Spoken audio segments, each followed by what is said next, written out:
Hello my dear friends, welcome back to all of you in the dynamic classes. I am Vivek Mishra and welcome to all of you in my YouTube channel. As you perfectly know that we are going to discuss about transformation, and about transformation I told you that the form of any sentence that's called transformation.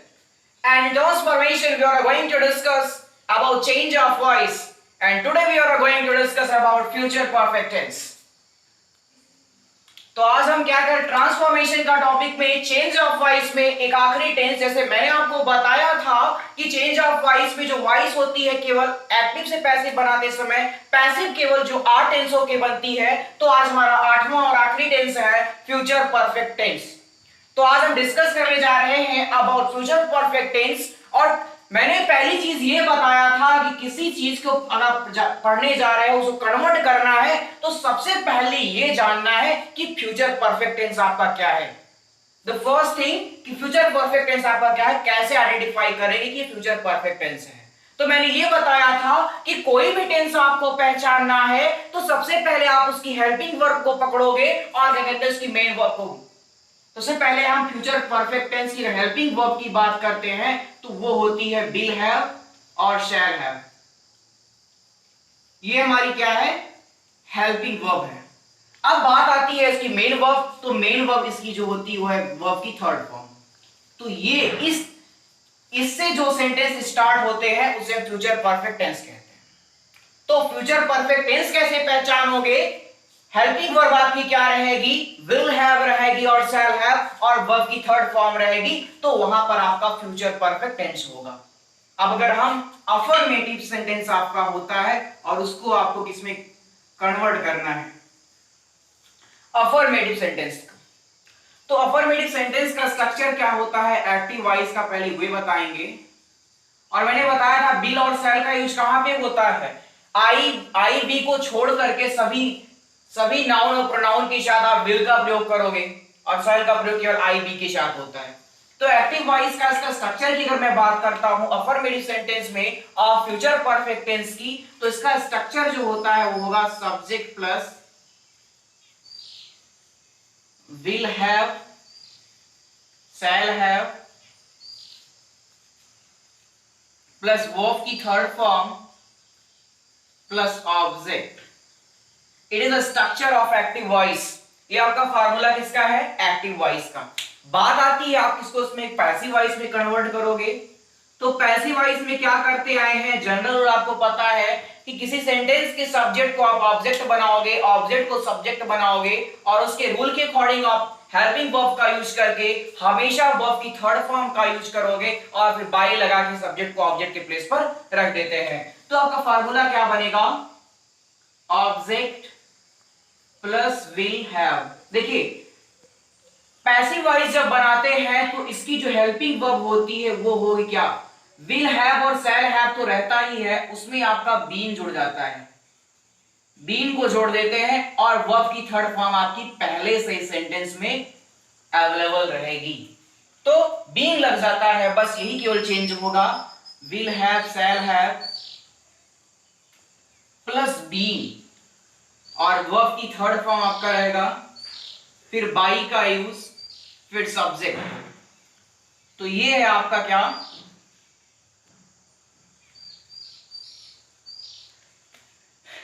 Formula passive voice को change करने का।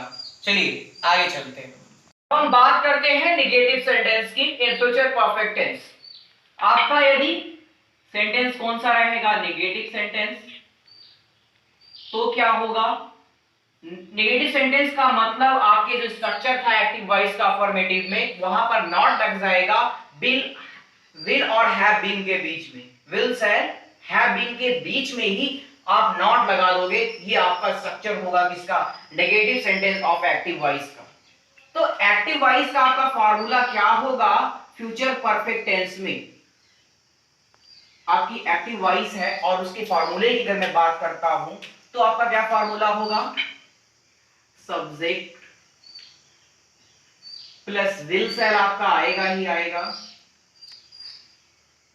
यहीं पे आपका not लग जाता है और ये आपका हैव प्लस वर्ब की थर्ड फॉर्म और प्लस ऑब्जेक्ट। ये आपका नेगेटिव सेंटेंस का फॉर्मूला है ऑफ एक्टिव वॉइस का। अब मैं बात करता हूं उसे आपको पैसिव में कन्वर्ट करना है तो क्या होगा, if we change it into passive voice, object को आप बनाओगे सब्जेक्ट और सब्जेक्ट को बनाओगे ऑब्जेक्ट, तो आपका क्या हो जाएगा यहाँ पे ऑब्जेक्ट, और इसी के अकॉर्डिंग आपका क्या आता है, विल का प्रयोग होगा या सेल का। नॉट रहेगा, बस यहाँ पे हैव के बगल बीन बढ़ जाता है और आप पूरा पुराना रूल आपका वही है, वर्ब की थर्ड फॉर्म पहले से अवेलेबल रहेगी, कोई प्रॉब्लम नहीं होने वाली यहाँ पे वर्ब चेंज करने की। फिर आप बाई लगा के सब्जेक्ट को लिख दोगे जो उसका सब्जेक्ट रहेगा। ठीक है ना, समझ में आया है? अगर समझ में आया है ना तो लाइक करना वीडियो को, और चैनल पे मेरे पहली बार आए हो ना तो चैनल को सब्सक्राइब करना। चलिए देखिए, अब मैं बात करता हूं इंट्रोगेटिव सेंटेंस की। तो हर तरह की टेंस में जो होता हुआ आया है वही इसमें भी होगा। हेल्पिंग वर्ब सब्जेक्ट के पहले आ जाती है और लास्ट में आपका क्या लग जाता है, क्वेश्चन मार्क। तो it is the structure of interrogative sentence of any tenses. You have solve it. तो क्या हो जाएगा आपका, देखिएगा एक्टिव वॉइस के स्ट्रक्चर की मैं बात करता हूं तो आपका विल सेल क्या होगा, वो आगे आ जाता है। विल सेल जो आता है किसके अकॉर्डिंग, सब्जेक्ट के अकॉर्डिंग। फिर आपका हैव लगता है वर्ब की third form plus object plus question mark. It is the structure of active voice into any sentences. If you are going to convert it into passive voice, what is the rule, object will be subject and subject will be object, and we use the helping word according to the object and verb third plus by. It is the whole rule of any tenses you have studied. And now if we are going to convert it into passive voice, structure will be will shall plus subject, sorry object आता है आपका object plus have been, been लग जाता है, plus verb की third form plus by plus subject plus question mark. It is the structure of passive voice into any sentences. देखिए हम बात करते हैं इंट्रोगेटिव नेगेटिव सेंटेंस की, तो उसमें एक्टिव वॉइस का आपका क्या स्ट्रक्चर होगा। इंट्रोगेटिव नेगेटिव सेंटेंस में सब्जेक्ट के बाद क्या लग जाता है, नॉट लग जाता है। इसका स्ट्रक्चर होता है will shall plus subject plus not plus have plus verb third plus object plus question mark. It is the structure of active voice. And if we are going to convert into passive voice, structure will be will shall according to object plus not plus have been लग जाएगा, have been plus verb third plus by plus subject plus question mark. It is the structure of passive voice into interrogative negative sentence है। Question type interrogative sentences की, तो इसमें क्या होता है, helping verb के पहले आपका क्वेश्चन वर्ड आ जाता है। तो ये क्या होगा, आपका स्ट्रक्चर हो गया एक्टिव वॉइस का फ्यूचर परफेक्ट टेंस में। तो क्या होगा एक्टिव वॉइस में स्ट्रक्चर, आइए हम डिस्कस करते हैं स्ट्रक्चर के बारे में। तो आपका स्ट्रक्चर होता है question word plus will shall plus subject plus verb third, sorry have रहता है, have plus verb third plus object plus question mark. Okay, it is structure of active voice. और जब इसे हम पैसिव में कन्वर्ट करते हैं तो क्या होगा, question word plus will shall plus object plus have been plus verb third plus by plus subject plus question mark. चलिए हम बात करते हैं question type interrogative negative sentence की। तो उसमें आपका स्ट्रक्चर क्या होगा? Question word plus will shall plus subject plus not plus verb third plus object plus question. ठीक है, चलिए अब बात करते हैं हम पैसिव वॉइस को, जिसको पैसिव में कन्वर्ट करते हैं तो क्या होगा आपका? पैसिव में जब कन्वर्ट करते हैं तो होगा इसका question word plus will shall plus subject, यहाँ पे हैव रहेगा, subject plus not plus have been plus by plus object plus question mark. तो ये आपका question type interrogative negative sentence, जब इसको आप एक्टिव से पैसिव में कन्वर्ट करोगे। चलिए अब हम सॉल्व करते हैं कुछ क्वेश्चंस और सीखते हैं कि कैसे ट्रांसफॉर्म किया जाएगा सेंटेंसेस को, और हमारा टॉपिक खत्म होगा आज चेंज ऑफ वॉइस का। टेंस का जो टॉपिक है जनरल रूल के रूप में, वो हम आपको एंड करते हैं। चलिए सॉल्व करते हैं कुछ क्वेश्चंस को। देखिए अब हम इसको सॉल्व करते हैं। Ram will have taught you. ठीक है, अब इसको पहले कैसे जानेंगे कि कौन सा टेंस है? तो मैंने बताया कि आप हेल्पिंग वर्ब को पकड़ोगे और मेन वर्ब को पकड़ोगे। अगर इसकी हेल्पिंग वर्ब देखें तो है विल हैव और मेन वर्ब है थर्ड फॉर्म। तो will have plus third form, so it is the future perfect tense. फिर रूल क्या है हमारा? ऑब्जेक्ट को बनाते हो सब्जेक्ट और सब्जेक्ट को बनाते हो ऑब्जेक्ट। तो आपका ऑब्जेक्ट है यू, तो लिखेंगे पहले यहाँ पे यू। फिर यू के अकॉर्डिंग आएगा आपका विल हैव। चलिए हमने लिखा विल हैव, और बीन लगता है तो बीन लगा दिया। और वर्ब की थर्ड फॉर्म रहेगी तो पहले से ही वर्ब की थर्ड फॉर्म में है, टाट लिख दिया। फिर आप बाई लगाते हो और सब्जेक्ट को बना दोगे object by Ram. You will have been taught by Ram. ये आपका क्या हो गया? चेंज ऑफ वॉइस में, इसको एक्टिव से आपने पैसिव में कन्वर्ट कर दिया। आगे चलते हैं। I shall have solve this exercise. Shall plus shall have plus verb की third form, so it is a future perfect tense. अब फिर आप ऑब्जेक्ट को उठाओगे, ऑब्जेक्ट आपका है दिस एक्सरसाइज, तो क्या हो जाएगा?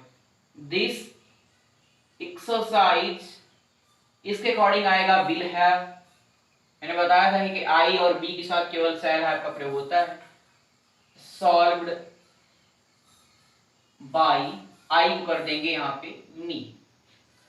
आगे चलते हैं। यहाँ पे देखो ये कैसे, कौन सा टेंस सेंटेंस है? हेल्पिंग वर्ब आगे है, सब्जेक्ट के पहले हेल्पिंग वर्ब आ गई है, तो इसकी वजह से इंट्रोगेटिव है, नॉट नहीं तो नेगेटिव नहीं है। टेंस कैसे पहचाना हमने? विल हैव, यहाँ पे क्या है? विल हैव प्लस वर्ब की third form, so it is a future perfect tense. अब इसको आप कन्वर्ट करते हो तो क्या हो जाएगा? यू आएगा पहले, यू के अकॉर्डिंग आपका क्या लगता है? विल लगेगा ही लगेगा, क्योंकि आई बी के साथ ही केवल प्रयोग होता है। तो विल यू हैव बीन, और ये हो जाएगा बी10 बाय देम। ये आपका क्वेश्चन मार्क। चलिए आगे चले। अगला क्वेश्चन है कि why will they build this house. ये आपका कैसा है? क्वेश्चन वर्ड लगा है। टेंस कैसे पहचानेंगे? विल हैव रहेगा यहाँ पे, विल हैव प्लस वर्ब की थर्ड फॉर्म। अगर विल रहता तो टेंस ही सेंटेंस गलत होता, क्योंकि विल के साथ आप वर्ब की थर्ड फॉर्म का नहीं करोगे। ठीक है, तो क्या हो जाएगा? Why will this house built by them. This house have been built by them. चलिए आगे चले। Will Ram not given a book to you? तो पहले हम बुक को लेंगे आगे, तो बुक के अकॉर्डिंग आएगा, यू को भी ले सकते हो आप, तो will a book not have been, और वर्ब की थर्ड आपकी रहेगी गिवन, किसको दिया है, to you by Ram. Clear है ना, क्वेश्चन मार्क लगा देंगे, क्वेश्चन मार्क लगा था। आगे देखते हैं, तो वाई कैसे पहचाना, विल, ये देखो ये आपका कौन सा टेंस है, विल अब्यूजिंग, अगर इसको बीन भी कर दो तो ये आपका है कौन सा टेंस, फ्यूचर कंटीन्यूअस टेंस बनेगा, अब्यूजिंग लगा है, और विल बीन, विल भी और जो शैल भी रहता है, और आपका क्या होगा अब्यूजिंग, तो ये आपका क्या होगा फ्यूचर कंटीन्यूअस टेंस, और जिसकी पैसिव वॉइस क्या होती है, नहीं बनती है। तो चेंज ऑफ वॉइस में मैंने आपको बताया था कि जो पैसिव वॉइस बनती है वो केवल 8 टेंस की बनती है। तो आज मैंने आपको 8 टेंस बता दिया, और 4 टेंस ऐसे हैं जिनकी पैसिव वॉइस नहीं बनती है। एक होता है फ्यूचर कंटीन्यूअस टेंस, और सभी टेंस, और जितने आपके तीनों टेंस होते हैं उन सभी टेंस के तो 3 आपके कंटीन्यूअस परफेक्ट कंटीन्यूअस फॉर्म होते हैं, उनकी पैसिव वॉइस नहीं बनती है। तो जितने भी टेंस के जनरल रूल्स थे मैंने सब बता दिया आपको। मैंने आपको जनरल रूल में क्या बताया था कि आप सब्जेक्ट को ऑब्जेक्ट बनाओगे, ऑब्जेक्ट को सब्जेक्ट बनाओगे, और टेंस के अकॉर्डिंग आप हेल्पिंग वर्ब का प्रयोग करोगे, और वर्ब की थर्ड फॉर्म हमेशा प्रयोग होगी, और वहां पर बाई का यूज होगा। तो टेंस के सारे रूल तो खत्म होते हैं। अब आपके लिए आएंगे एक्सेप्शंस, पहले कि कुछ वर्ब ऐसी होंगी जिनके साथ बाई का यूज नहीं होगा। क्या है वो, किसके साथ बाई का यूज नहीं होगा, इन सारी बातों को बताऊंगा, और इंपेरेटिव सेंटेंस के बारे में चर्चा करेंगे। मैं हर चीजें आपको बताऊंगा, लेकिन तब तक आप बने रहिए हमारे चैनल के साथ। और अगर आप मेरे चैनल पे पहली बार आए हो तो चैनल को सब्सक्राइब करना और बेल आइकन को दबाना, जिससे आने वाली हर वीडियो की लेटेस्ट अपडेट आप तक पहुंचती रहे। तब तक के लिए bye, that's all, love you all.